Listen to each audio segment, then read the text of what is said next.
Halo, kembali dengan saya Alvin Lim dari LQ Indonesia Law Firm. Kembali di acara Cerdas Hukum, kali ini saya memberikan edukasi hukum tentang investasi bodong terkait dengan aset sitaan dan dugaan oknum-oknum yang ada dan bagaimana mereka bisa bermain ya. Jadi saya akan membongkar kasus-kasus yang lama di situ. Investasi bodong ini sebenarnya dari puluhan tahun yang lalu itu juga sudah ada di Indonesia. Nah, saya akan memberikan salah satu contoh nih ya, yang sangat ada relevansinya dengan kasus investasi bodong yang ada sekarang, yang bermodus koperasi, bermodus robot trading. Ujung-ujungnya sama teman-teman ya. Banyak yang nanya proses penegakan hukumnya bagaimana dan apa yang akan terjadi di ke depan dan apa yang patut diwaspadai. Oke, jadi ini di Detik dari tanggal 10 November 2016 ada yang judulnya Raup 77 miliar komplotan investasi bodong total dibui 33 tahun ya. Jadi ini investasi bodong yang mana namanya adalah PT Sarana Perdana Indo Global di sini. Ada manajernya yang kena, manajer marketingnya, manajer marketing di sini, dan mereka dijatuhkan hukuman ya pidana, di mana di Pengadilan Tinggi Bandung hukuman mereka dinaikin ini dari PN dia cuma 2,5 tahun, 2 tahun, di Pengadilan Tinggi dinaikin menjadi 9 tahun, 8 tahun hukumannya di sana ya. Jadi selalu prosesnya adalah ketika adanya terjadi penipuan investasi bodong, ya, masyarakat yang merasa tertipu akan melakukan pelaporan polisi di situ.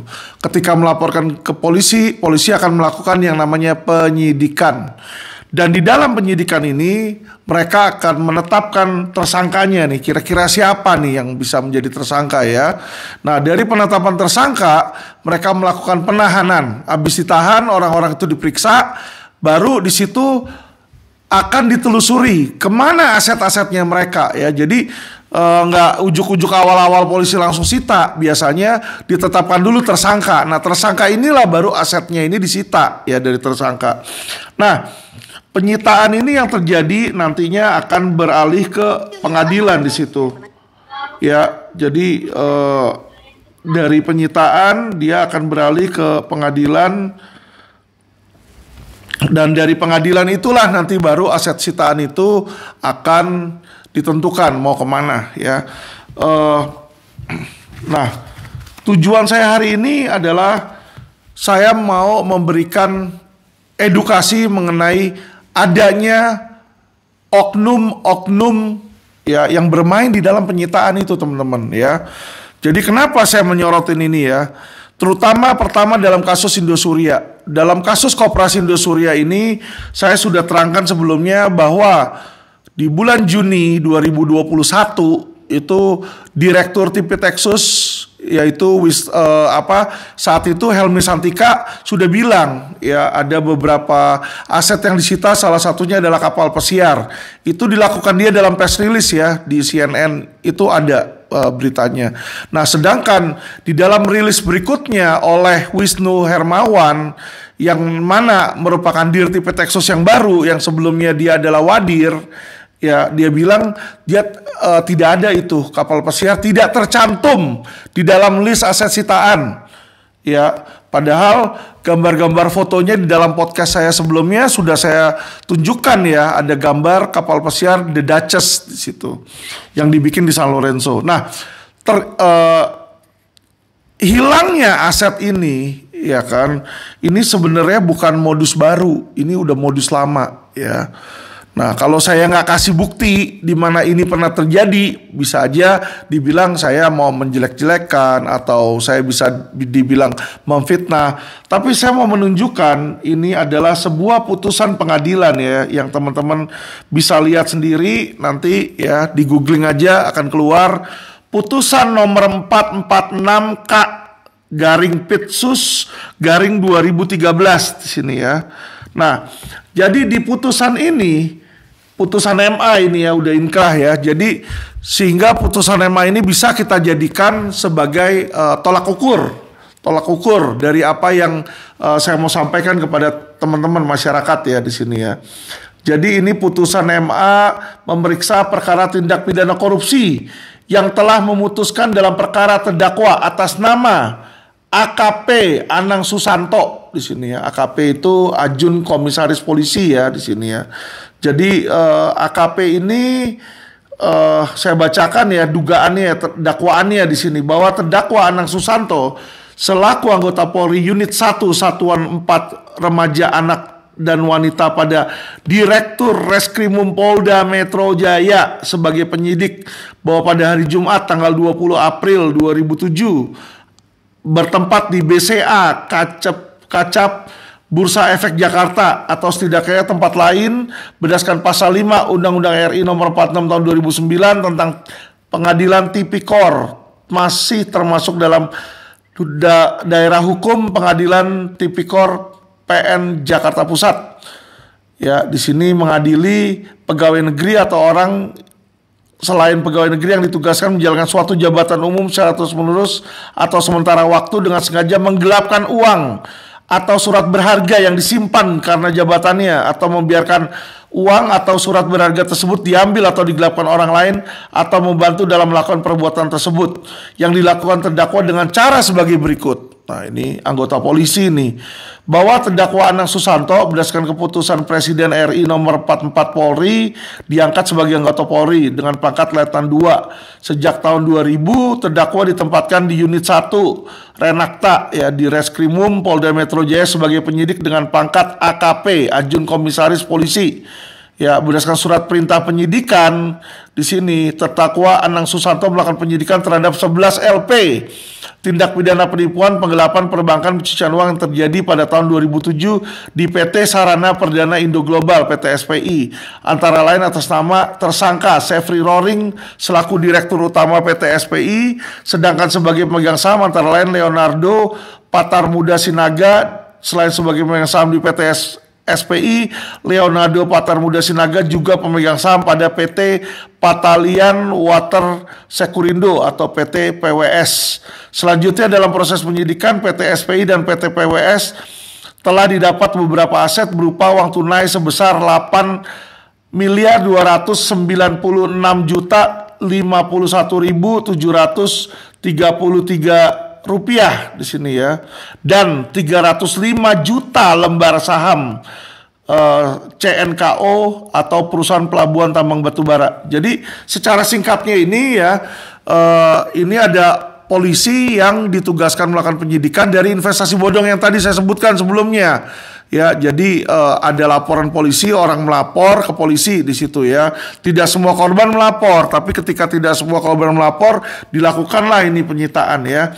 Pada tanggal 20 April, uang sebesar 8.200.000.000 sekian itu ya diterima oleh terdakwa Anang Susanto dari Sugeng Perwahan Daya selaku Dirut PT PWS, yang kemudian uang tersebut disimpan pada BCA atas nomor rekening sekian ya 045802966021 atas nama terdakwa Anang Susanto. Jadi uang sitaan itu disimpannya di rekening polisi nih ya. Ini yang dipenyidikan ya. Jadi ini bukan Alvin yang bilang mengada-ngada, tapi ini adalah putusan pengadilan dari Mahkamah Agung ini ya. Jadi uang sitaan itu nggak masuk ke kas negara, tapi ditaruh di rekening atas nama penyidik di sini ya. Jadi biar teman-teman bisa lihat nih betapa rentannya proses penyitaan dan betapa mudahnya orang bisa mencuri, menggelapkan dan menghilangkan aset sitaan itu. Ya, makanya itulah LQ Indonesia Law Firm selalu menggaungkan transparansi. Dan kami mengawasi di sini ya. Jadi dibilang di situ dimasukkan dalam rekening atas nama terdakwa Anang Susanto.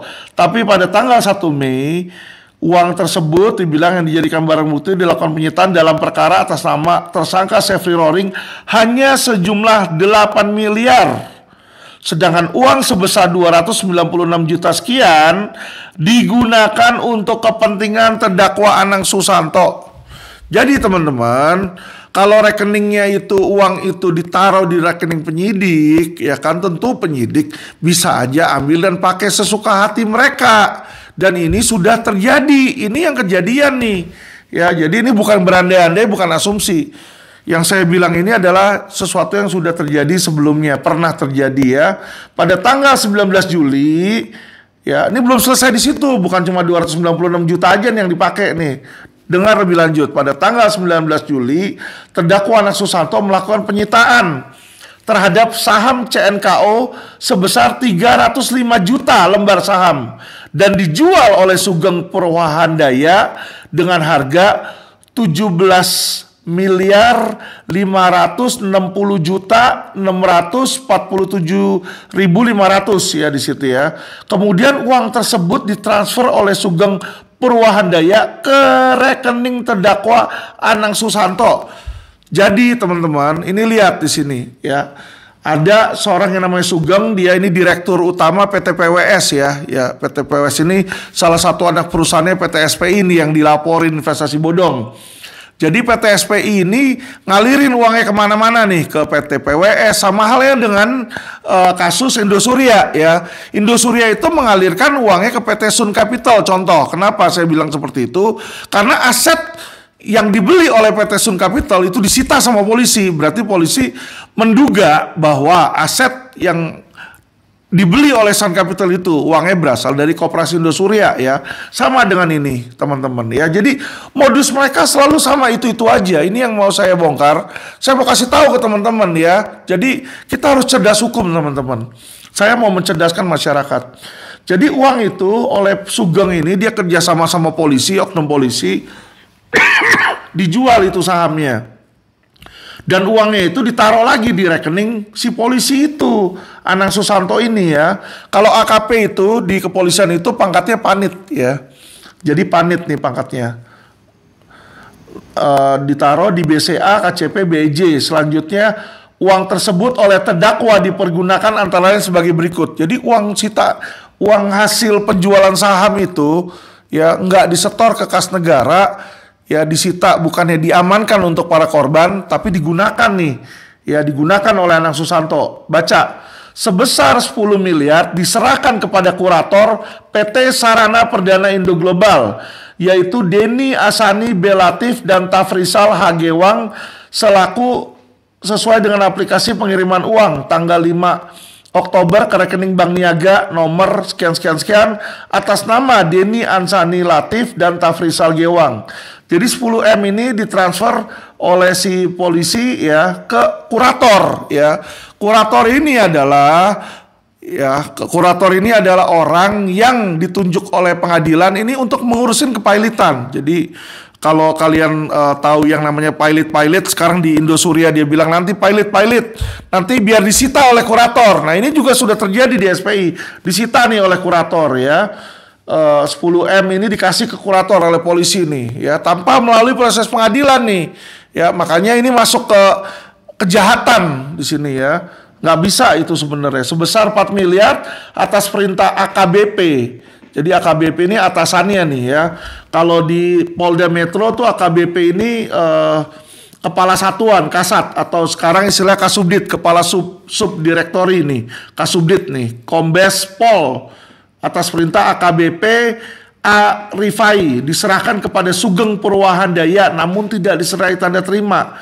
Jadi ini 4M dibagi nih, dikasih ke Sugeng. Kenapa? Dugaan saya adalah karena tadi Sugeng kan menjualkan nih sahamnya. Nah dikasih komisi nih, nah udah buat lu aja nih, ambil deh gitu ya.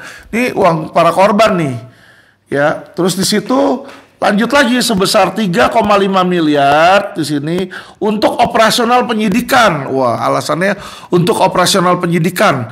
Padahal teman-teman, operasional penyidikan itu tidak dibayar oleh korban atau aset korban seharusnya, tetapi dari dana APBN.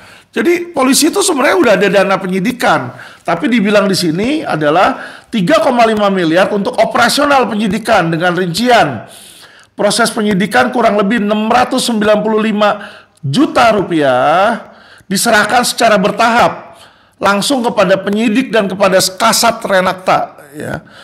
1. Pencarian aset PT SPI ke Malaysia, Hong Kong, Singapura yang dipimpin oleh Direktur Reskrimum Kombes Pol DRS Carlo Tewu. Ya, Carlo Tewu ini sekarang udah purnawirawan. Setahu saya sebelumnya dia juga telah menjadi Kapolda Sulut nih ya. Jadi dibilang di sini uang itu dipakai nih ya, yang dipakai untuk penyidikan yang dipimpin oleh si Direktur Carlo Tewu ini bersama dengan Wadir Reskrimum AKBP DRS Rudi Sufahriadi katanya ya. AKBP Rudi Sufahriadi ini jabatan terakhir yang saya lihat dia Irjen ya, bintang 2, menjadi Kapolda juga di Sulawesi nih dia ya. Dan dikenal dengan nama Rudi Gajah di sini dan Kompol Kosbar. Namun besarnya tidak ingat di mana uang tersebut diserahkan kepada Kasat Renakta. Jadi uang ini dikasih ke Kasat Renakta dipakai untuk keperluan para tim ini untuk mencari aset ya. Jadi keperluan tim-tim orang-orang di atas itu. Nah, terus melunasi pembayaran mobil BMW yang diserahkan kepada BCA Finance. Jadi dibeliin mobil nih BMW ya untuk pelunasan sebesar 250 juta dan mobil BMW tersebut diserahkan kepada Direktur Reserse Kriminal Umum dalam kurung Kombes DRS Carlo Tewu. Jadi dipakai uang itu juga untuk melunasi mobil. Mobilnya itu diberikan kepada Carlo Tewu nih ya. Jadi teman-teman lihat nih ya di sini. Terus ketiga, melunasi pembayaran mobil CR-V kepada BCA Finance 100 juta dan mobil tersebut diserahkan kepada Karopers yang tidak ingat namanya.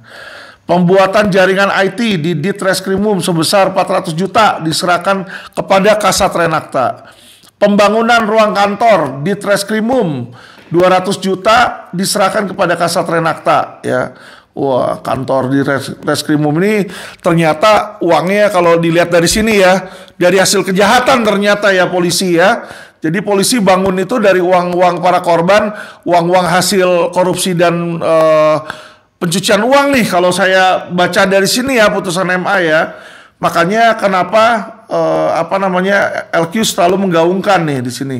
Terus ada lagi nih, berdasarkan satu lembar fotokopi rincian penggunaan uang sebesar 290 juta yang ditulis oleh AKBP Ahmad Rifai, Wadir Ditreskrimum dalam kurung AKBP DRS Rudi Sufahriadi sebesar 50 juta. Jadi katanya nih wadirnya si AKBP Rudi Gajah ini dapat 50 juta nih katanya. Kabak analis AKBP Eli Lalia 5 juta. Ya, pengacara atas nama Sondang 50 juta di sini. Dana operasional penyidik lainnya namun tidak ada buktinya. Nah, ini ada oknum pengacara juga nih katanya atas nama Sondang 50 juta ya di sini ya.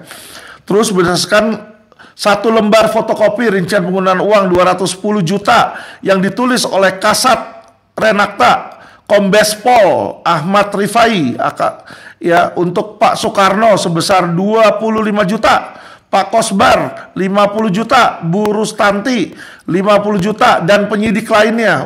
Bagi-bagi nih penyidik nih ya. Sebesar 38 juta atas nama perincian Kasat Renakta AKBP Ahmad Rifai untuk para kanit Sat Renakta.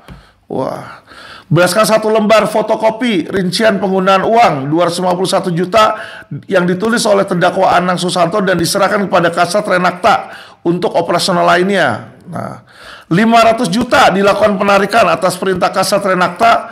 Uang tersebut diserahkan kepada Kasat Renakta Ahmad Rifai dan catatan ditulis Kasat Renakta bahwa uang tersebut untuk Ditreskrimum Kombes Carlo Tewu 500 juta lagi. Tadi udah dapat mobil, dapat lagi nih 500 juta cash ya si Carlo Tewu nih. Ini keterangan dari putusan MA ya, bukan saya fitnah ya di sini ya. Sebesar 172 juta dilakukan penarikan atas perintah Kasat Renakta Ajun Komisaris Besar Polisi AKBP Ahmad Rifai untuk operasional lainnya. Satu lembar fotokopi penggunaan uang 45 juta yang ditulis pada memo Kasat Renakta AKBP Arifai, uang tersebut untuk dana taktis. Satu lembar memo atas nama atas nama Soekarno 1 juta untuk kasbon Soekarno operasional dan sampai saat ini belum dikembalikan. 2.800.000 kepada Kompol Kosbar. Kompol Kosbar ini kanit nih, ambil duit juga di situ ya. Buat terdakwa Anang Susanto selaku anggota pegawai negeri dan anggota kepolisian ditugaskan menjalankan suatu jabatan ketika melakukan penyitaan atas nama Syafri Roy dengan sengaja menggelapkan uang 296 juta rupiah sekian ya dari PT PWS. Terus uang sebesar 3 miliar 560 juta di sini ya dari saham tersebut, yang dimana ada kaitannya juga 4 miliar katanya ditransfer ke kurator nih Tafrizal Gewang dan Azani Belatif 4 miliar, sebesar 4 miliar nih atas perintah AKBP Arifai. Jadi di sini kita bisa lihat kemana nih aliran dana di situ ya, yang uang milik para korban. Perbuatan terdakwa sebagaimana diatur dan diancam pidana tentang perubahan atas tindak pidana korupsi di sini. Nah, singkat dari dakwaan itu ya, kalau kita lihat ini dakwaan dari jaksa, kalau kita lihat beberapa hal yang patut kita pelajari, bahwa oknum polisi yang bermain dalam aset sitaan itu nyata dan real. Dan orang-orang itu masih ada, teman-teman ya. Satu. Kedua, mereka tidak sendiri, teman-teman. Bisa dilihat, penyidik ini, si AKP ini bertindak atas suruhan atasannya nih. Ya, kasatnya nih, 2 tingkat di atas dia. Jadi, di atas AKP itu, di atas Anang Susanto itu ada kompol. Ya, ada kompol Kosbar, itu sebagai kanit. Di atasnya kanit ada kasubdit nih, Ahmad Rifai. Di atasnya kasubdit ada wadir, ya. Wadirnya adalah di sini, kalau menurut catatan di sini ya, adalah Rudi Sufriyadi atau Rudi Gajah. Dan di atasnya lagi ada direkturnya, Dirkrimsusnya itu, yaitu Carlo Tewu ya. Jadi sama kayak di kasus Indosuria, ada panit, ada kanit ya. Kalau ada kasubditnya, ada wadir, ada direkturnya. Jadi kalau kejahatan yang terjadi di polisi itu bukan kejahatan oknum satu orang, teman-teman, tapi ini kumpulan ya. Karena kenapa? Anak buah tuh nggak akan berani melakukan perbuatan tersebut tanpa izin atasan. Dan atasan yang baik, supervisor yang baik, pimpinan yang baik pasti periksa kerjaan anak buahnya. Nggak mungkin dia sita sesuatu tanpa dia ketahui. Kenapa? Ya kan? Di sini dibilang atas perintah atasannya, kata si Anang di sini ya. Jadi kita bisa lihat sendiri ya kan, kenapa selama ini LQ selalu menggaungkan bahwa ya kan, kita ini sempat menggaungkan bahwa Polda ini sarang mafia, teman-teman ya. LQ sempat bilang bahwa Polda sarang mafia dan mereka ini bermain uang di sana. Dan kami bilang seperti ini bukan fitnah belaka, teman-teman ya. Teman-teman bisa lihat nanti di Facebooknya, di YouTube-nya LQ itu ada rekaman di mana Panit Fismondev itu minta uang kepada LQ di situ sebesar 500 juta ya untuk penghentian atau SP3 di situ. Nah, ini yang patut teman-teman ketahui. Jadi kenapa saya bilang Polda sarang mafia? Karena bukan hanya 10 tahun yang lalu, teman-teman. Kasus investasi bodong yang sekarang aja mereka juga mintain uang ya. Nah, kasus yang untuk SP3 yang dimintain uang waktu itu kasus perkara Kresna Life ya. Ketika LQ melaporkan Kresna Life, terjadi mediasi, kami mau cabut, dimintain 500 juta. Dan Panit itu ngomong di dalam rekaman ya, bahwa 500 juta ini untuk sampai direktur ya. Jadi teman-teman, berdasarkan bukti dan fakta yang kita miliki dan berdasarkan putusan pengadilan, ini bukti surat juga ya, ini memberikan petunjuk kepada kita bahwa Panit itu nggak pernah bermain sendiri, penyidik itu nggak pernah bermain sendiri, dia selalu di backing sampai atasan, yaitu sampai direktur ya. Karena apa yang dibilang dalam rekaman oleh si Panit waktu itu yang di Fismondev sama dengan apa yang ada di dalam putusan ini ya, ini punya sinkronisasi ya, punya kesesuaian, teman-teman ya. Jadi kita harus waspada nih ya, ada oknum polisi yang bermain. Tapi teman-teman, oknum polisi ini tidak bermain sendiri. Kemarin ini saya sempat bilang sama teman-teman ya, bahwa kita ini harus waspada. Selain sama polisi, kita harus waspada juga terhadap apa, teman-teman? Terhadap oknum lawyer PKPU. Ya, juga kurator. Kurator itu sebenarnya adalah lawyer yang yang diberikan sertifikasi. Dia mengikuti sertifikasi di salah satu dari organisasi kurator yang ada ya, AKPI, HKPI di situ ya. Jadi ini di dalam kasus yang sama PT SPI, bukan hanya polisinya itu yang didakwa teman-teman ya, bukan hanya oknum polisinya, tetapi juga oknum kurator. Ini ada beritanya di Detik News teman-teman, judulnya gelapkan uang hasil pilot, 2 kurator terancam 15 tahun bui ya.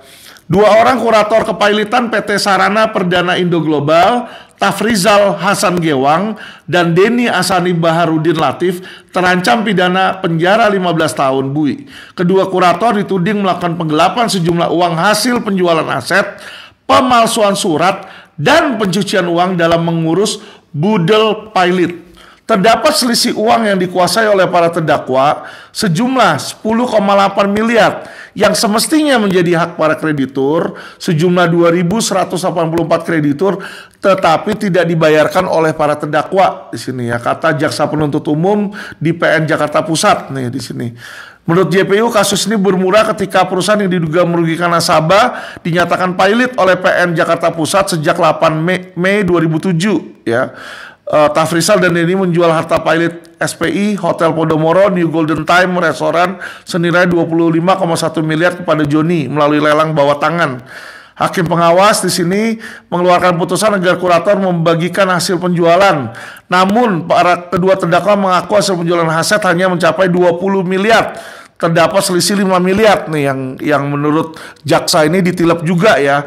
Selain dari yang tadi total uang yang diduga ditilep kedua korban terdakwa mencapai 10,8 miliar, sementara para kreditur sejumlah 21,2184 hanya mendapatkan 8,19 miliar sebagai pelunasan utangnya. Jadi SPI ini total teman-teman 2 triliun ya. 2 triliun kerugiannya.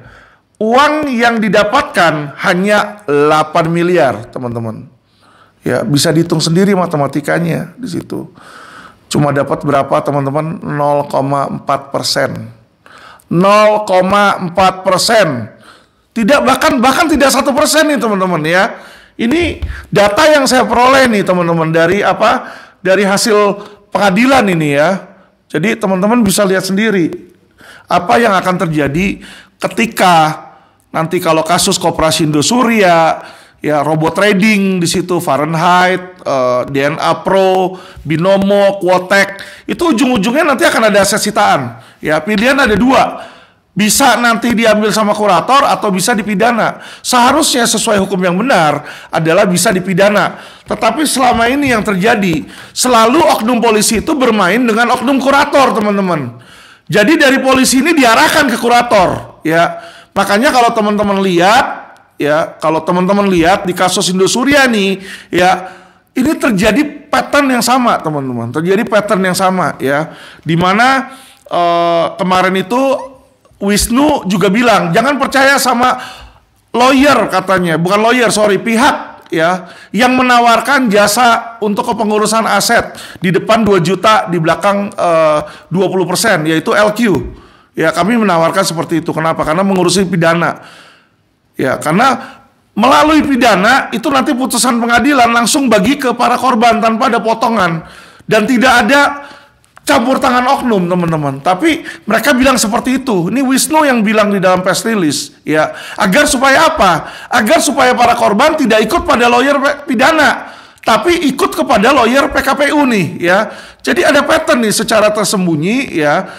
Ini Mabes Polri ingin mengarahkan orang-orang itu biar supaya ikut ke dalam skema kepailitannya. Kenapa? Karena di dalam kepailitan itu sangat rentan untuk bagi-bagi uang para korban, teman-teman, ya. Oke, kita lanjut di sini ya, karena itu oknum bisa aja terjadi. Belum terjadi, maka itulah LQ ada dan mengawal. Selama sejarah Indonesia belum pernah ya terjadi aset hasil pidana itu dibagikan kepada korban pidana. Kenapa? Karena belum ada seorang lawyer pidana yang mengawal kasus tersebut. LQ akan menjadi yang pertama. Kami akan kawal ini penanganan kasus, penanganan aset sitaan ini, teman-teman, ya. Nah, Kenapa saya bilang salah dan tidak boleh sebenarnya aset hasil pidana itu disita oleh kurator, ya. Jadi di dalam kepailitan teman-teman, yang bisa disita adalah aset milik badan usaha yang dipailitkan. Ya, karena pengadilan niaga ini mengurus perusahaan, mengurus badan usaha dia. Ya, badan usaha terkait contoh Koperasi Indosuria hanya bisa menyita aset-aset milik Indosuria. Tetapi kalau aset hasil kejahatan yang dibeli, aset tersebut dibeli dengan uang para korban, itu nggak bisa dimasukin menjadi aset milik si badan usaha dan dibagi-bagikan sesuai dengan undang-undang kepailitan. Itu tidak bisa. Itu harusnya langsung dibagikan kepada para korban. Karena uang untuk membelinya itu uang para korban.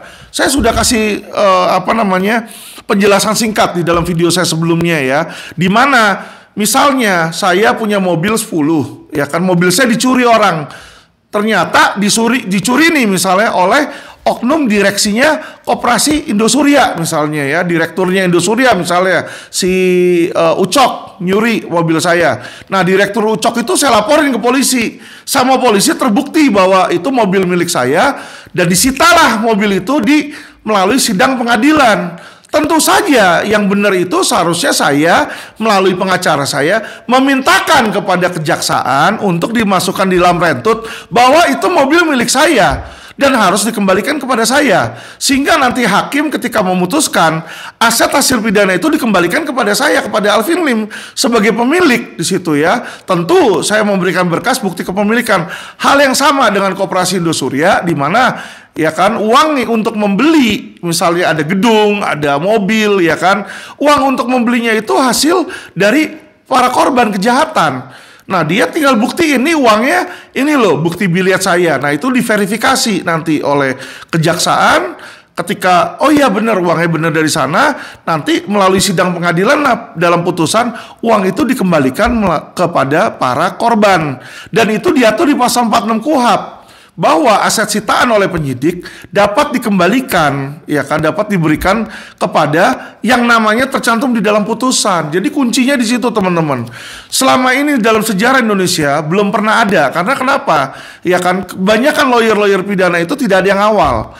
Dia hanya ngawal sampai di kepolisian. Biasanya kalau udah kejaksaan udah, yang dimana para korban itu mikir udah di kejaksaan, saya nggak perlu bayar lawyer lagi lah untuk ngurus gitu kan. Otomatis lawyer ketika nggak dibayar, mereka tidak ada surat kuasa dan mereka nggak mengawal sampai MA dan sampai eksekusi dari pengadilan itu.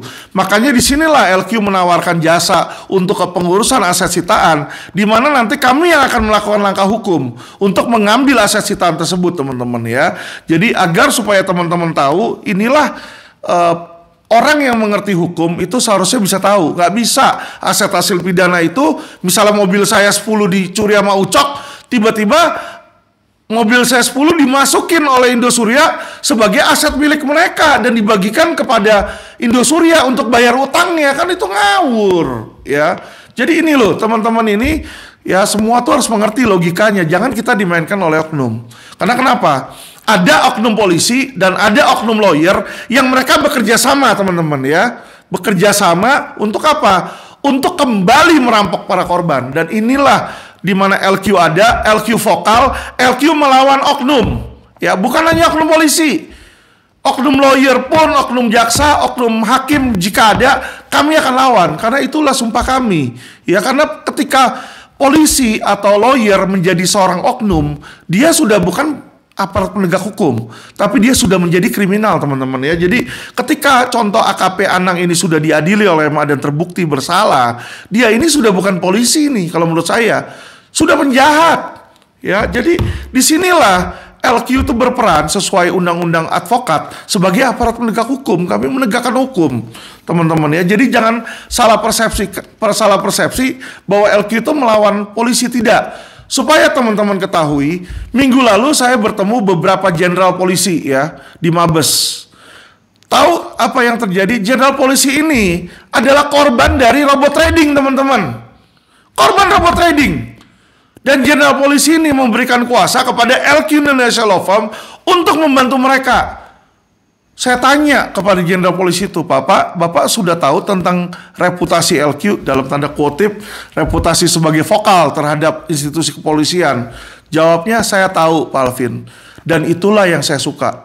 Dia bilang, waduh, saya bilang, saya kaget toh, kok bisa suka sama LQ. Terus dia bilang, saya mengerti tujuan Pak Alvin, karena saya pun sebagai polisi, dia bilang sama saya, uang yang saya tanamkan di robot trading tersebut bukan uang dari hasil korupsi, tapi uang saya bekerja di institusi polisi selama 7 tahun susah payah, kata dia. Jadi teman-teman, di institusi Polri itu ternyata teman-teman, selain ada oknum, ada juga Polri yang bersih teman-teman. 7 tahun ini orang ya sampai jadi jenderal. Ya, jadi dan dia pun bukannya kagak ngerti hukum, dia ngerti hukum dan dia juga ngerti keuangan, tapi dia berpikir sama seperti masyarakat lain, bahwa robot trading itu dia pikir tuh benar. Ternyata bohong-bohongan, tipu-tipu ya. Jadi teman-teman, di dalam kasus ini pun anggota kepolisian, bahkan seorang jenderal, ketika menjadi korban, mereka memilih LQ Indonesia Law Firm.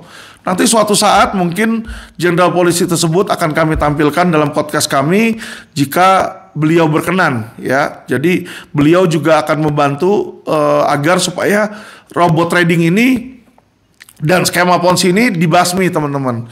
Jadi teman-teman, polisi itu juga ada polisi baik ya. Dan yang kami serang, yang LQ serang adalah polisi brengsek teman-teman. Oknum polisi yang merusak institusi Polri ya. Terus saya mau informasikan juga ya bahwa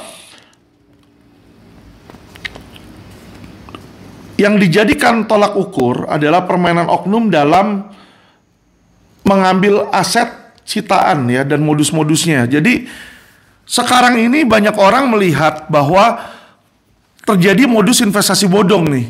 Nah, lawyer-lawyer baru yang menangani kasus Indosuria nanti ya, robot trading, coba dilihat deh. Cara-cara mereka sama teman-teman ya. Contoh kita ambil koperasi. Koperasi ada koperasi Millennium sebelum Indosuria ya. Itu juga sama, ada PKPU, homologasi, terus dia nggak mampu bayar juga pilot. Ini koperasi Indosuria pun juga sama nih teman-teman ya. Homologasi dia bilang nanti bisa bayar, ternyata dia udah kirimin surat.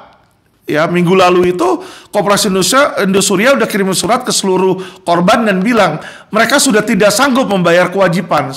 Sebelum mereka kirim surat, ingat nggak? Saya udah bilang, dengan Henry Surya ditahan, homologasi atau perdamaian atau PKPU ini pasti hancur, pasti kandas. Ngomongan saya terbukti teman-teman ya. Nanti lihat aja, ujung-ujungnya juga ini nggak bisa lanjut, bisa dipilotkan teman-teman ya. Nah, dan apa yang terjadi kalau sampai aset ini berhasil diambil oleh para kurator? Ya, jadi ini akan ada perkelahian, akan ada proses hukum teman-teman ya. Saya nggak bilang nanti yang menjadi lawyernya kurator Indosuria itu adalah oknum, ya kita belum tahu ya. Tapi naga-naganya bisa aja di situ. Ini yang patut kita waspadai. Ya, akan terjadi nanti peperangan teman-teman di antara lawyer PKPU atau lawyer kurator yang setuju dengan adanya kepailitan ya, dengan lawyer yang akan masuk dalam pidana dan menginginkan agar aset sitaan itu dibagikan melalui proses pidana teman-teman, tidak melalui proses kurator ya. Jadi ada dua paham nih di sini ya. Saya adalah yang ada di paham pidana. Tentu saja ada orang lain yang berpaham di seharusnya ini masuk ke pailitan. Ya itu menurut mereka ya, menurut saya itu salah di situ. Jadi silakan opini hukum saya, bagi yang berkenan diterima, bagi yang tidak berkenan silakan. Tapi selama ini LQ selalu berani memberitakan yang benar dan selalu memberitakan adanya oknum. Jadi jangan itu dijadikan tolak ukur ya. Karena kenapa? Nanti kalau kita masuk lagi ke kurator, sama nanti kayak SPI teman-teman, tidak sampai 1% yang akan diterima. Ya, saya kasih lihat ke teman-teman video nih ya, apa yang terjadi. Ini kalau teman-teman masuk ke YouTube, nanti bisa masuk ke YouTube, di googling aja di YouTube, masukin kode kata kunci Sarana Perdana Indo Global di situ. Nanti akan ada video di sini. Ini judulnya nih, kisruh pembagian uang PT SPI dalam pilot. Kenapa orang kisruh di sini ya? Yuk kita lihat nih videonya teman-teman.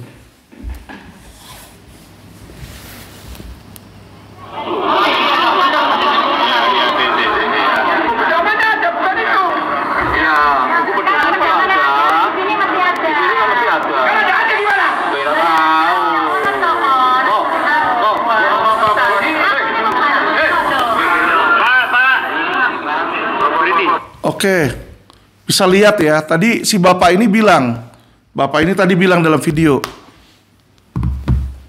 Tadi ada dalam situ. Sekarang di mana kok kagak ada? Yang dimaksud ini ada aset yang sebelumnya ada, ternyata menjadi tidak ada. Dia marah-marah nih. Ya, ini kreditur marah-marah. Kenapa dia marah-marah? Sekali lagi teman-teman, tidak ada lawyer. Ya, nggak ada lawyer yang speak up. Ya, kalau LQ kita berani speak up. Selama ini mereka ini selalu sendiri, nggak ada lawyer. Sehingga apa? Terjadilah nih balang hilang. Dan ternyata terbukti kurator ini, ya kan, kenapa hilang di situ? Ternyata digelapin oleh mereka, teman-teman. Ya, jadi saya bicara fakta apa yang sudah terjadi sebelumnya. Kita harus selalu belajar dari sejarah, teman-teman. Bukan berarti kita selalu lihat ke belakang. Tapi kita belajar sejarah yang terjadi, kesalahan yang terjadi di masa lalu, jangan sampai terjadi lagi di masa depan, teman-teman ya. Waspada laten jika penyitaan aset sita tidak ada transparansi dan pengawasan. Jadi saya minta kepada Mabes Polri ya, kalian ini kalau memang mau benar, ya kan, ikutin seperti yang Kapolri Listio Sigit bilang, presisi berkeadilan, prediktif, profesional, transparansi, ya kan? Transparansinya di mana ini di dalam kasus Indosuria? Saya sudah teriak-teriak, ya kan, kepada Mabes Polri. Contoh, nggak usah jauh-jauh deh. Saya belum periksa seluruh daftar list loh. Kenapa? Karena ketika saya sebagai lawyer meminta, nggak pernah diberikan oleh polisi. Saya datang ke sana ketemu kanitnya, ya, ketemu kanit, ketemu penyidik. Saya selalu bilang, Pak, daftar aset yang udah disita apa aja? Ya sudah ada beberapa lagi nih. Mana tolong daftarnya, nggak mau dikasih. Oh masih dalam proses, masih dalam proses. Kalau teman-teman lihat, selalu dia bilang masih dalam proses. Pertanyaannya adalah kalau tidak ada transparansi, bagaimana kita tahu aset itu mana yang awalnya ada menjadi tidak ada, teman-teman? Ya, di sini permainan bisa terjadi. Ya, permainan bisa terjadi. Saya dengar desas-desus di salah satu robot trading juga ada uang yang tadinya berapa nilainya, ternyata direvisi lagi tuh jumlahnya ya. Jadi hal seperti ini terjadi tentu saja normal ketika orang menduga bahwa uang itu hilang diambil sama oknum. Ya, dan oknum ini tidak terlepas dari oknum polisi pastinya. Karena kenapa? Polisi yang sita kok awalnya. Tapi dimasukin kemana itu uang penyitaan? Jadi kalau ada uang itu disetor ke rekening siapa? Itu pertanyaan kami. Karena Polri itu tidak punya rekening untuk penyitaan. Jadi biasanya seperti yang terjadi dalam PT SPI. Dimasukin ke rekening penyidik, teman-teman. Sorry ya teman-teman, tapi kita sudah menjadi rahasia umum di mana gaji-gaji penyidik tersebut, ya inilah kejelekan juga salah satu pemerintah kita. Saya pendukung di mana anggota Polri itu seharusnya mendapatkan kesejahteraan, teman-teman. Jadi kalau mereka gajinya cuma UMR lebih dikit, 5 juta, 6 juta, 7 juta, nggak heran mereka mau korupsi. Kenapa? Nggak cukup buat kehidupan mereka sehari-hari. Jadi seharusnya tuh gaji mereka tuh dinaikkan substansial. Sehingga kenapa? Sehingga mereka berkecukupan ekonomi. Ya dengan harapan ketika mereka berkecukupan ekonomi, mereka tidak akan terancam, ya keluarganya nggak bisa makan. Karena kenapa? Tidak ada orang di dunia ini yang ketika lahir dari kecil mau jadi maling, teman-teman. Nggak ada orang lahir, saya nanti gedenya mau jadi penipu, saya gedenya mau jadi maling, nggak ada. Tetapi mereka jadi maling atau penipu karena mereka, ya kan, apa? Mungkin salah satu kesulitan ekonomi. Mereka lihat yang lain bisa makan enak, dia makan aja susah. Bayar uang sekolah susah. Disitulah terjadi timbul, ya kan, keinginan atau berpikir untuk mencari jalan pintas, yaitu dengan mencuri dan menipu dan berbohong, ya, menggelapkan. Itu terjadi karena apa? Himpitan faktor ekonomi, teman-teman. Jadi polisi ini seharusnya dilakukan reformasi, Ya kan, mungkin kurangin jumlahnya, jumlah orangnya dikurangin, gajinya naikkan. Ya, jadi misal anggota polisi kita potong setengah, gajinya naikin 2 kali lipat, itu kenapa? Biar supaya mereka lebih berkualitas. Kita nggak perlu polisi-polisi di pinggir-pinggir jalan yang ngumpet-ngumpet di dalam pohon, tiba-tiba ciluk datang tilang. Ya kayak begitu-begitu, buang aja. Ya, oknum-oknum penyidik yang kayak begini mengkriminalisasi itu seharusnya ketika terbukti melanggar etik, jangan cuma di tour of duty, ya, dipecat. Itu yang seharusnya terjadi. Ya, tapi pimpinan polisi selama ini tidak ada satupun yang berani memecat, apalagi kalau ada backingannya teman-teman. Terkenal di polisi, lu lettingan berapa? Oh, gue lettingan 91, oh gue lettingan 89, ya kan? Dan di situ ada geng-gengnya mereka sendiri, ada backingannya mereka sendiri. Jadi mereka saling melindungi di situ teman-teman, ya. Ini yang harus dihilangkan. Tidak boleh polisi benar melindungi polisi brengsek, itu nggak boleh. Kalau itu terjadi, rusaklah sudah institusi Bayangkara, ya. Jadi jangan dijadikan tolak ukur permainan oknum itu di dalam aset sitaan ini nanti bisa terjadi lagi di kasus Indosuria, di kasus robot trading itu bisa terjadi, ya. Jadi saya minta teman-teman mewaspadai, ya, terus gaungkan pada media, terus gaungkan, minta transparansi nih, ya. Kalau Wisnu Hermawan sebagai Dirti Petexus tidak berani membongkar secara transparansi, memberitahukan kepada kami korban dan kuasa hukum, lebih baik mundur aja jadi polisi. Kenapa? Kalau orang nggak berani terus terang, nggak berani buka-bukaan, itu bukan jiwa kepemimpinan, itu jiwa banci itu. Ya, kenapa? Ya mungkin ada permainan. Ya dong. Sekarang saya kuasa hukum para korban. Uang yang disita milik para korban. Ya toh, bukan milik polisi kan, milik para korban kan? Masa kita mau tahu aja nggak dikasih tahu? Kan aneh itu. Jangan terjadi yang seperti itu. Ini jenderal bintang 1, mestinya bintang itu bersinar. Kok ini redup sekali itu yang saya lihat, ya. Ada apa ini? Di mana seorang lawyer mau menjalankan tugas, kami cas seorang fee, dibilang jangan, harusnya gratis. Itu bintang, jenderal bintang tidak pernah belajar hukum itu. Undang-undang advokat aja jelas. Dibilang di undang-undang advokat bahwa, ya kan, advokat itu berhak mencas honorarium. Beda sama polisi, kalian dibayar APBN. Lawyer kami memang cas dari klien. Kecuali kalau dia tidak mampu, ya kan, datang ke kelurahan, tunjukkan SKTM, surat keterangan tidak mampu, LQ kasih gratis. Oke? Jadi pro bono itu ada bagi yang tidak mampu, tapi bagi yang mampu memang bayar. Hukum berlaku seperti itu, ya. Jadi tolong Bapak polisi yang nggak ngerti, nonton video saya biar cerdas hukum di situ.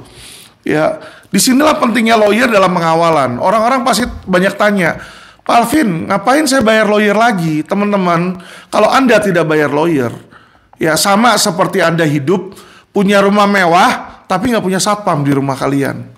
Suatu saat ada maling datang ke situ, bukan hanya dicuri harta benda, bisa dibunuh. Ya, itu sering terjadi. Makanya kenapa ada pengawal?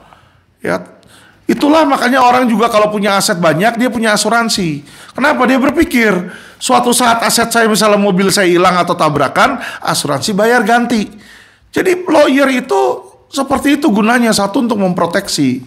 Ya, lawyer yang benar ya, bukan lawyer yang brengsek. Kalau lawyer yang brengsek banyak juga di luaran teman-teman, yang habis bawa uang kabur, ya. Atau ternyata bukan advokat, ngaku advokat. Seperti Natalia Rusli itu yang baru dijadikan tersangka di Polres Jakarta Barat. Seperti itu teman-teman ya. Jadi dia ambil uang, ternyata dia belum disumpah. Tapi di surat kuasa ngaku sebagai lawyer. Dan dia adalah lawyer first travel di situ. Makanya nggak heran first travel dirampas oleh negara. Orang kagak ngerti hukum kok. Dan saya cek ijazahnya di Dikti, ternyata tidak terdaftar teman-teman ya. Jadi hindari. Di advokat sendiri juga ada lawyer teman-teman. Ada lawyer itu juga ada oknum. Ya, polisi ada oknum, lawyer juga ada oknum teman-teman. Saya pastikan di LQ jika ada oknum lawyer seperti itu, saya Alvin Lim sebagai ketua umum, saya tidak akan segan-segan, langsung saya pecat di tempat dan saya proses hukum. Ya, jadi LQ ini mau menjadi organisasi advokat, bukan organisasi advokat, mau menjadi firma hukum yang bersih, lurus. Kami pro kepada pemerintah, kami bela kebenaran, keadilan, dan kami junjung tinggi undang-undang. Ya, kami perang melawan oknum, teman-teman. Tapi kami dibela oleh banyak media. Kami dibela juga oleh polisi-polisi yang bersih, lawyer-lawyer yang bersih, yang menginginkan perbaikan. Buat apa? Buat para korban, teman-teman. Kasihan korban investasi bodong yang sampai sudah ada yang meninggal, sakit parah, kanker, stres, hidup mereka di dalam sengsara, kayak neraka. Ya, itulah kenapa kami fighting, teman-teman ya. Jadi pentingnya lawyer dalam pengawasan ini memastikan satu, supaya oknum ini kalau bisa jangan bermain, menghilangkan barang sitaan. Seperti yang terjadi di Indosuria itu ya. Indosuria kalau direktur satu udah ngomong, ya kan, bahwa ada aset disita yak itu, ya kan, Elmi dibilang ada yak, tiba-tiba Wisnu bilang ketika dikeluarin list aset sitaan tidak ada yak itu, saya bingung udah kalau kayak di situ. Ini 200 miliar loh teman-teman ya. 200 miliar di situ. Ini satu pentingnya lawyer. Kedua, agar supaya prosesnya benar. Jadi uang milik para korban balik ke para korban. Bukan dibagi menjadi biaya kurator. Atau nanti dipotong biaya lelang. Atau nanti dipotong oleh oknum-oknum kurator yang terjadi seperti kasus SPI ini, teman-teman. Ya, mau dapatnya cuma di bawah 1%. Saya bisa pastikan, teman-teman, ya. Nanti podcast saya diputar ulang aja. Kalau kurator ini, kalau sampai ini ke kurator Koperasi Indosuria, ya kan, dimasuk ke dalam pilot aset-asetnya di situ, tidak akan dapat lebih dari 5%. Kalau katanya Bareskrim kan yang udah disita 1,5 T, dia masih akan sita lagi. Anggaplah dia dapat 3 triliun. Kalau 3 triliun dari 15 kan berarti 20%. Ya kan? Dari 20% itu, teman-teman, kalau nanti masuk ke dalam kurator dan budel pilot, percaya sama saya tidak akan lebih dari 5%. Ya, tidak akan lebih dari 5% kerugian kalian dikembalikan. Ya. Kita lihat nanti, benar atau tidak kata-kata saya. Kalau sampai masuk ke dalam kurator, tapi semoga tidak. Doakan supaya LQ berhasil mengambil aset pidana tersebut sehingga 100% dari seluruh aset sitaan dikembalikan kepada para korban. Jadi bagi yang belum mendaftar, silakan mendaftar di LQ. Kami akan bantu supaya kalian bisa mendapatkan aset sitaan juga melalui pengadilan ya. Ini bersifat sebagai permohonan, karena yang namanya jaksa rencana tuntutan pun juga dia memohonkan kepada pengadilan untuk supaya memutus sekian gitu loh. Jadi bentuknya sebagai permohonan. Kita harapkan bahwa jaksa ini adil ya, kita dapat jaksa yang baik, kita harapkan juga dapat hakim yang baik dari pengadilan negeri sampai MA, sehingga tidak ada permainan di sini, teman-teman ya, dalam kasus investasi bodong. Nah, jadi oknum atasan itu atau backingan Polri ini selama ini tidak tersentuh, teman-teman, dan mereka malah naik pangkat. Ya, tadi kita udah baca di situ ada Rudi Sufriadi yang katanya menerima uang, Carlo Tewu yang saat itu sebagai kombes akhirnya jadi Kapolda Sulut di situ ya. Jadi mereka ini semua naik pangkat, teman-teman. Ya. Jadi yang terjadi di Indonesia ini seharusnya orang-orang yang diduga menerima seperti ini diseret. Tapi tidak, teman-teman. Kenyataannya kalau ada oknum polisi yang terlibat, ya walaupun itu seharusnya banyak satu tim, yang ditumbalin itu biasanya pangkatnya paling rendah. Ini yang terjadi. Jadi di dalam kasus Fismondev itu juga sebenarnya terjadi hal yang sama. Informasinya kan dari Panit jelas, uang itu untuk sampai direktur. Tetapi yang di sidang etik yang kena itu cuma penyidik dan Panit, teman-teman. Ya, naik ke atasnya tidak ada yang kena. Ini yang saya sayangkan. Kenapa? Kepolisian Indonesia ini presisi berkeadilan dan Kadif Propam itu Irjen Verdi Sambo itu masih cuma pepesan kosong kalau menurut saya. Karena yang terjadi ini tidak ada itu kepalanya dulu yang busuk terus kepalanya dipotong. Kepalanya dinaikin pangkat lagi. Ya kalau tadi kepala ikan teri jadi kepala paus. Ini yang terjadi, teman-teman. Makanya Indonesia ini sulit untuk baik. Kecuali apa? Kapolrinya mungkin dibuat dari orang luar yang berani membasmi. Atau ada Kapolri ini ditaruh di bawah kementerian, sehingga ada yang di atasnya lagi yang berani bertindak. Ya, kenapa? Karena Presiden Jokowi tidak mungkin akan bertindak terhadap Kapolri. Kenapa saya bilang seperti itu? Karena saat ini Polri adalah anak emas dari Presiden Jokowi. Itu kita bisa lihat ya. Jadi polisi-polisi ini dijadikan, ada yang PLT gubernur kemarin, ada yang jadi ketua PSSI, ya, ada yang jadi masuk kementerian Hukum dan HAM kemarin, Dirjen Imigrasi juga dari kepolisian Roni Sompi, ya. Jadi itu anak emas, ada di setiap posisi. Kalau dulu TNI yang menguasai, sekarang kalau saya lihat lebih ke masuknya tuh lebih ke kepolisian yang akan ada di berbagai tempat, ya, termasuk ketua BIN juga dari kepolisian. Jadi bagaimana bisa membenahi polisi jika seluruh aparat penegak hukum pimpinannya polisi, termasuk ketua KPK, teman-teman. Ketua KPK itu juga dari kepolisian, ya toh. Terakhir Kapolda Sumatera dia di situ, Palembang, ya. Nah, makanya sekarang tuh sekarang itu korupsi di kepolisian itu udah terang-terangan di siang bolong. Ya, kantor di Polda ini kemarin saya baru ditelepon teman saya, ya, salah satu lawyer lain. Dia bilang, "Vin, gue ada kasus di Kamnek." Kasus apa? Saya bilang, "Iya, tentang tanah, perebutan tanah. Klien gue padahal bener," dia bilang, "dilaporin balik, di situ dibikin direkayasa. Nah, kanitnya minta 1 sertifikat dari 17 sertifikat. Gila sekarang," dia bilang, terang-terangan. Lawyer sebenarnya banyak mengeluh, tapi lawyer seperti itu pun ngeluhnya ke saya. Gak berani dia ngomong ke media, gak berani dia sama polisi. Ya, jadi orang yang berani stand up terhadap polisi itu gak banyak, teman-teman. Ya, hanya dikit, sangat dikit. Dan orang-orang tersebut selalu mendapatkan ancaman dan intimidasi. Ya, dan dicari-cari kesalahan. Gak salah juga dicari-cari kesalahan. Ya, saya udah ada belasan laporan polisi. Ya, dan terakhir saya diperiksa di Polres Jakarta Pusat. Ya, dibilang di situ, lucunya katanya ada pembicaraan di dalam WhatsApp. Ya kan, ada pembicaraan dalam WhatsApp tentang sebuah majalah. Dibilang, ada yang bilang majalah itu sesat. Karena memang majalah itu divonis oleh putusan Dewan Pers melanggar kode etik.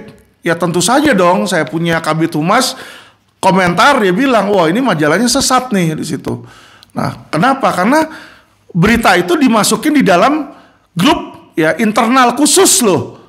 Ya, di dalam internal khususnya dari LQ. Tetapi oleh polisi dibilang ini pencemaran nama baik.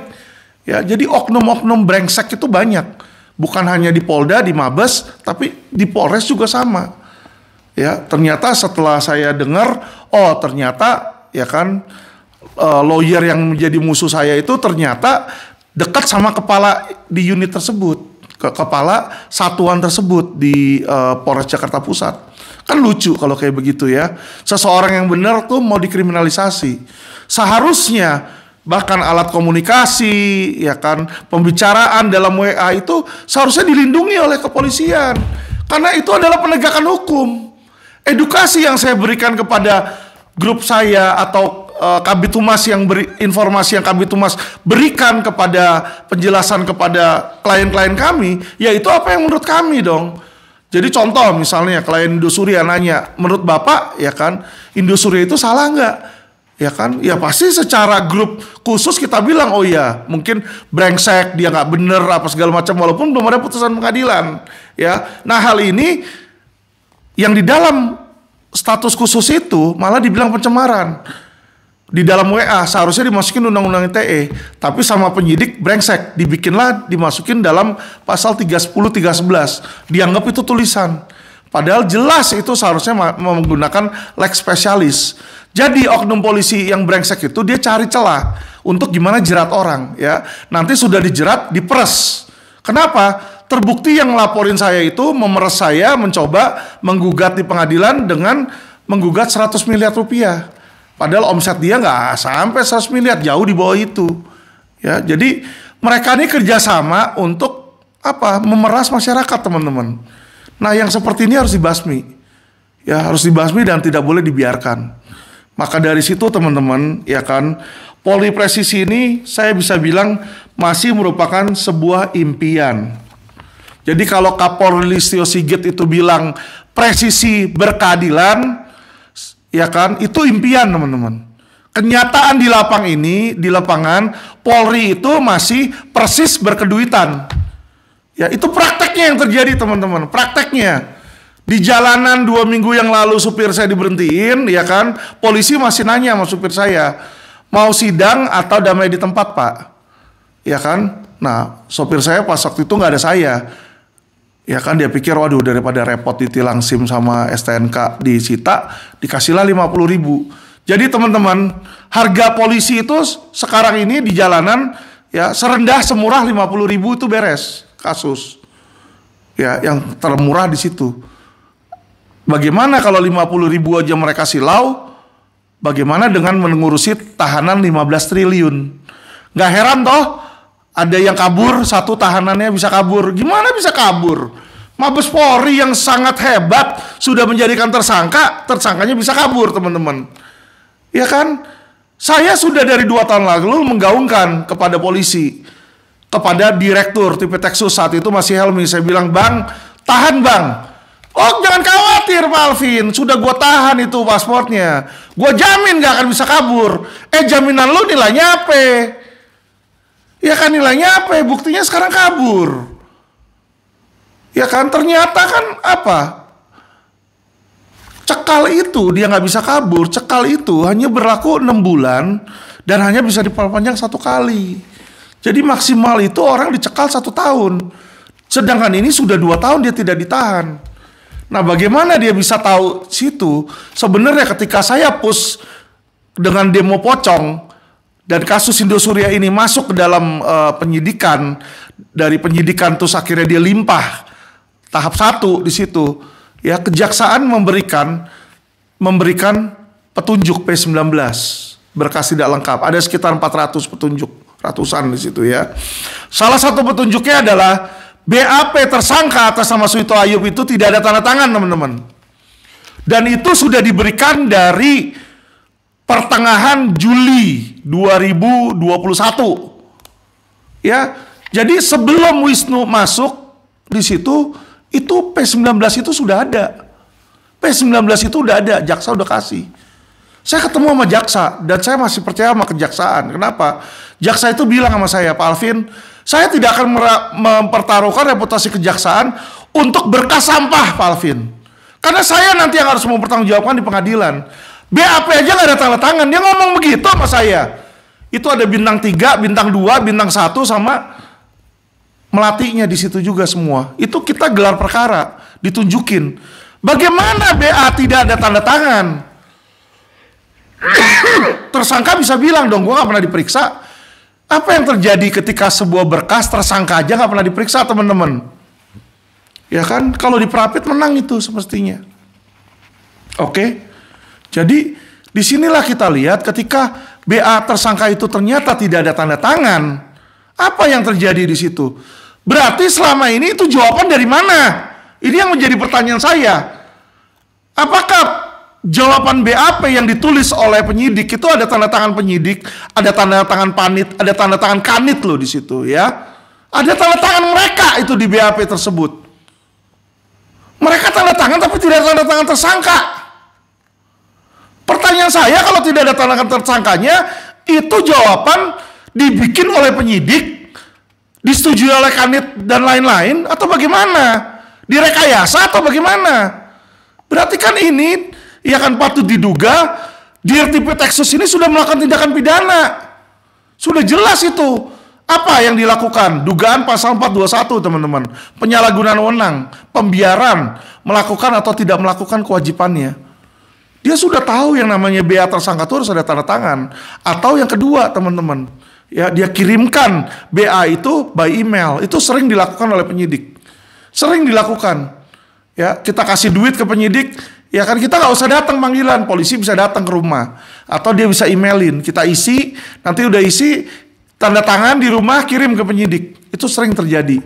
Nah ini mungkin seperti itu, dia kirimin ke Suito Ayub, diisi oleh Suito Ayub atau sama asistennya, dibalikin ke sana tapi nggak ada tanda tangan, cuma isiannya doang. Polisi tanda tangan belum memintakan. Ketika saya gembar-gembor di berita, ya kan, tentang transparansi, baru dilimpahkan Wisnu, baru proses tuh. Mau dia proses pemenuhan berkas, baru sadar lah bahwa salah satu petunjuk belum ada tanda tangan Suito. Dipanggillah makanya Suwito, tidak ada, udah kabur. Ya teman-teman.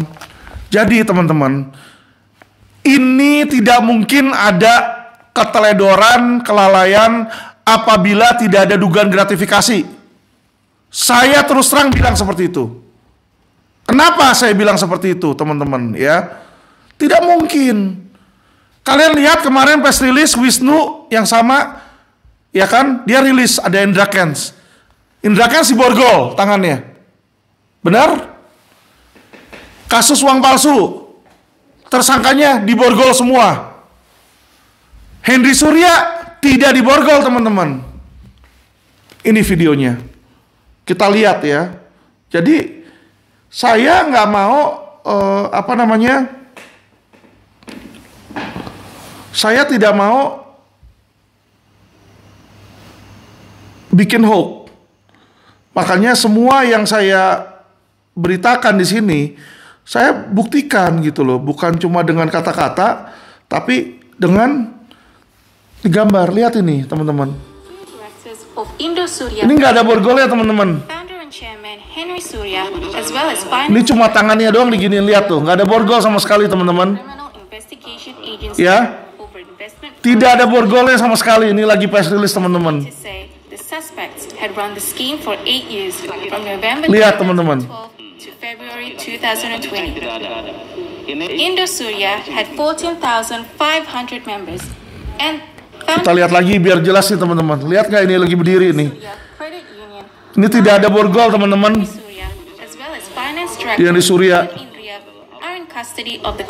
Ya kan? Lagi melihat ke belakang nih. Ini wartawan, mereka lagi press release. For 8 years, from November 2012 to February 2020. Indosuria had 14,500. Jadi perbedaan perlakuan itu bisa terjadi ketika apa teman-teman ya? Itu bisa terjadi ya. Kami duga pasti ada perlakuan khusus. Tidak mungkin perlakuan khusus itu bisa diberikan tanpa adanya oknum teman-teman ya. Lihat kan ini Wisnu kan? Ya, jadi di posisi yang sama ini terjadi perbedaan teman-teman ya. Kita lihat nih yang Indra Kents. Jadi jangan dibilang Alvin ini memfitnah, Alvin ini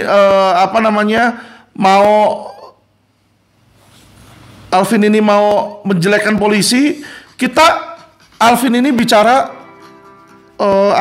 bicara hukum teman-teman. Lihat ini Indra Kents teman-teman. Ini borgol teman-teman.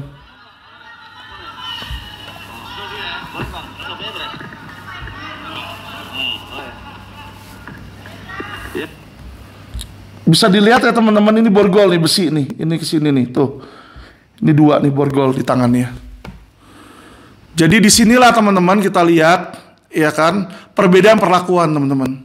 Kasus Indosuria 15 triliun paus, kasus Indra Kents itu teri, ya kan?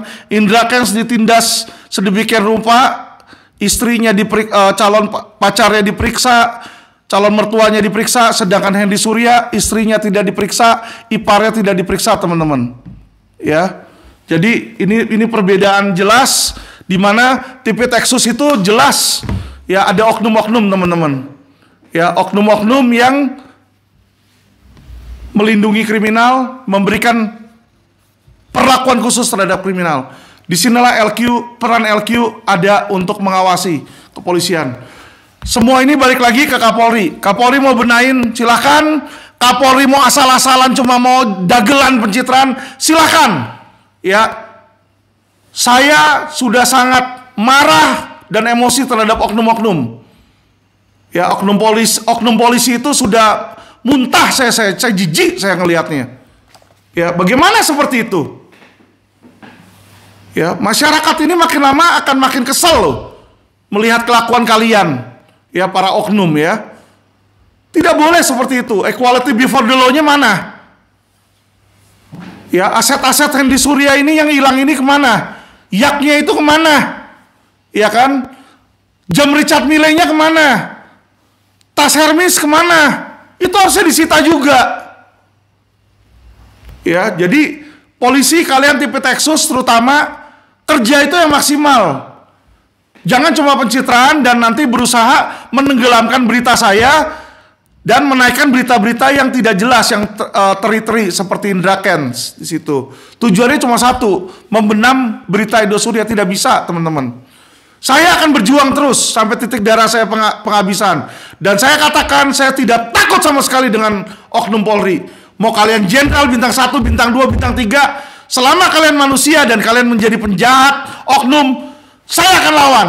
Saya hanya takut sama Tuhan. Oke? Jadi tolong masyarakat bantu perjuangan LQ, kawal kasus-kasus investasi bodong ini. Karena jika tidak, kalian tidak akan mendapatkan apa-apa dari situ. Ya, akan dapat mungkin kurang dari 1% seperti SPI. Terima kasih teman-teman atas kesetiaan kalian yang sudah menonton video kami, ya kan. Semoga ini bisa berguna bagi masyarakat. Terima kasih.